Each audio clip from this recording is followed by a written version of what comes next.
আমানুর রহমান, যারা মাসে 14 দিন নাইট ডিউটি করে ব্রেন কাজ করে না ভাইজান, এই বিষয়ে কিছু বলেন। আসলে গুরুত্বপূর্ণ প্রশ্ন। এখন ব্যাপার হলো, একটা হলো তিনি সময় পায় না, আরেকটা হলো সময় পায় কিন্তু সময়ের ব্যবহার করে না। দুই জিনিস। আমি বলবো যে আপনি 14 দিন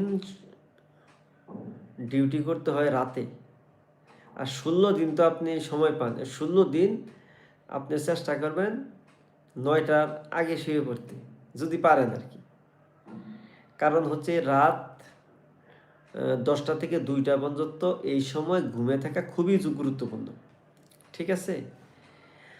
আর আপনি দেখেন যে বিকল্প কোনো কাজ করা যায় কি না। কারণ হচ্ছে আগে জীবন। আপনি যদি আজকে বেঁচে না থাকেন, তাহলে আপনার সংসার কেমনে চলবে?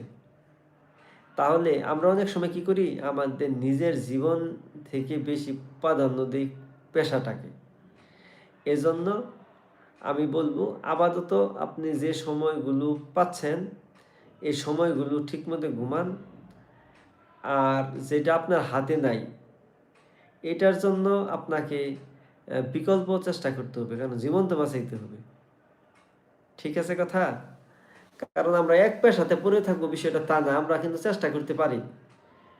যেমন কথার কথা, মুফতি নেসার সাহেব, তিনি যদি বলতেন যে না, আমি মাদ্রাসা আর মসজিদ নিয়ে পড়ে থাকবো, আমি কৃষি করব না, তাকে দিয়ে কেউ করাইতে পারতেন না। কিন্তু তিনি এমন একজন ব্যক্তি, তার মসজিদ মাদ্রাসা, ঠিক আছে, তাকে বয়ান করতে হয়, তাকে 5 ওয়াক্ত নামাজ পড়তে হয়, এত ব্যস্ততার মাঝেও কিন্তু তিনি কৃষি করে যাচ্ছেন। তার যদি চেষ্টা না থাকতো তাহলে কিন্তু সম্ভব হইতো না। এই